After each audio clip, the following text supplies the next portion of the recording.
What's going on, lads and lasses? Welcome back to the channel. So of course, in today's video I'm going to be talking about the recent news that has been going around about Newcastle United, of course, as we get set for a brand new season.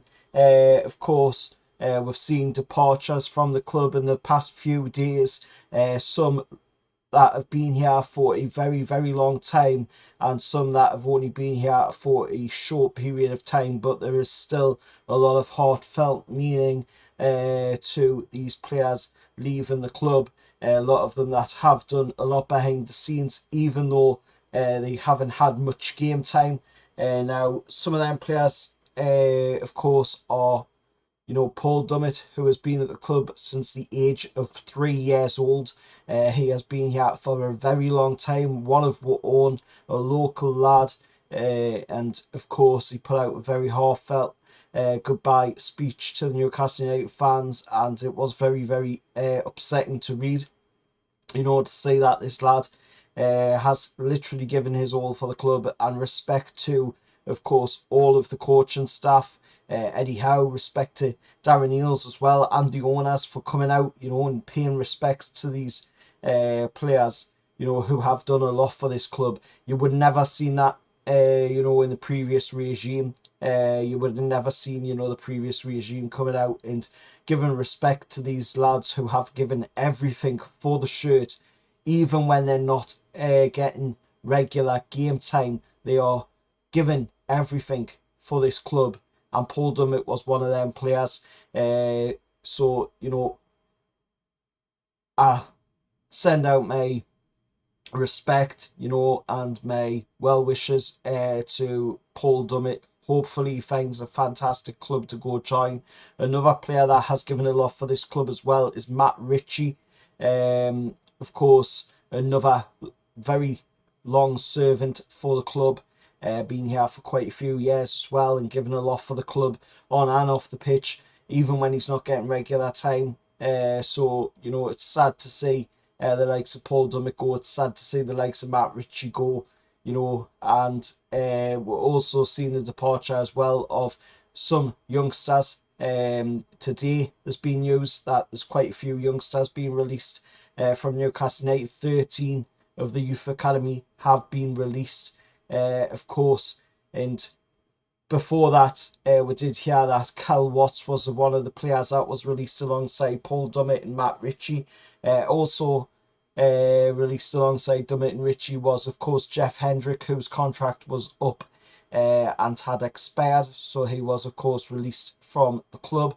And Loris Karius as well, somebody that, hasn't had the most game time, but when he has, been called upon, he has, done the best he can for Newcastle United.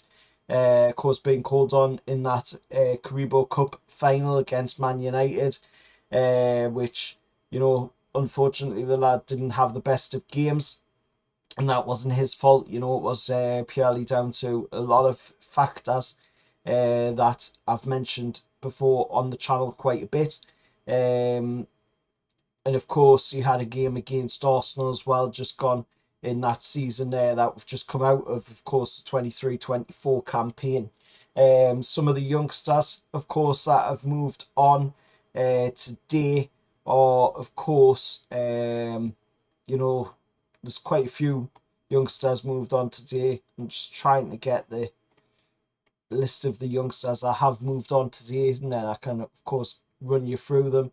So some of them players that have, of course, decided to move on are, of course, Will Brown, Jude Smith, Jordan Hackett, Matthew Bronswell, Lucas De Ball, Kyle Crossley, Dylan Stevenson, Sean Mavadi, Rodrigo Valca, of course, under 18s pair, of course, Taylor Ross, and of course Carter Milmore, of course, have also left the club. Ones that have retained, of course, their stay in Newcastle United is, of course, Lewis Miley's brother Jamie Miley, James Huntley and Ellis Stanton have all agreed new contracts, while Nathan Callion will be supported by club throughout his rehabilitation following a long-term injury.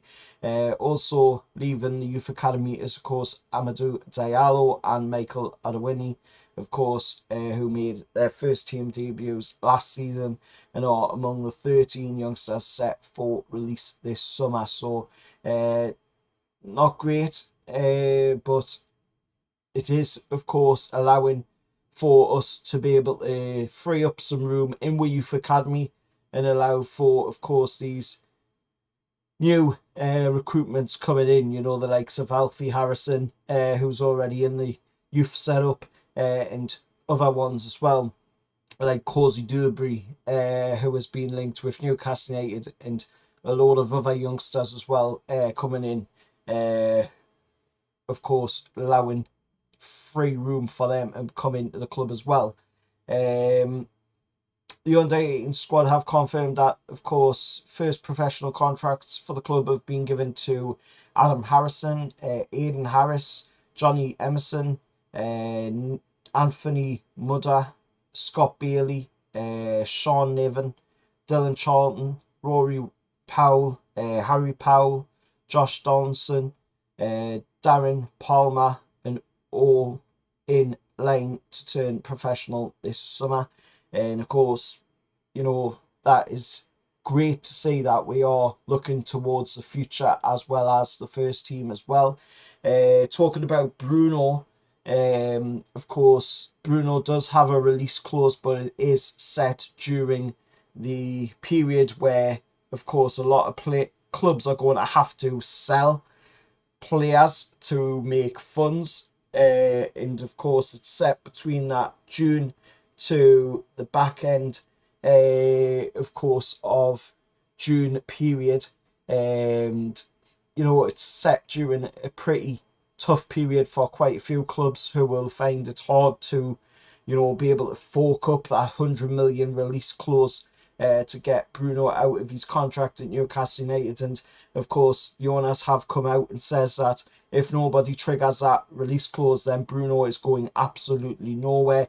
That's the only way anybody is going to be able to have a chance at getting Bruno from Newcastle United is if they trigger that 100 million release clause. And like I've said, you know, there's going to be a lot of clubs struggling to be able to reach that 100 million release clause, of course, in Bruno's contract, because there's going to be a lot of clubs that are needing to sell players to free up their FFP, PSR leg room, you know, ahead of the transfer window opening, of course, for the summer transfer window.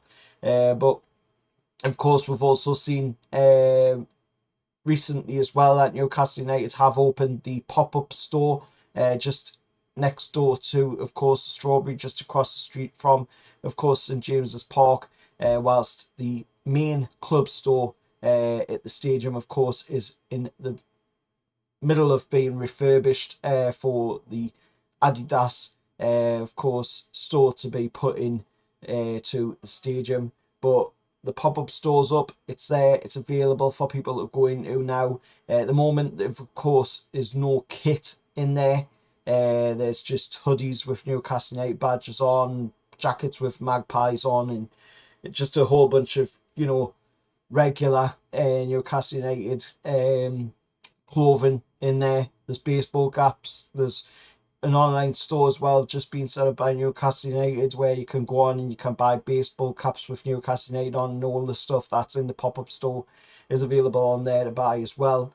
The kit, of course, gets released on the 7th, coming up next month. So, of course, that will be when people will be able to go out and buy the brand new home shirt for next season.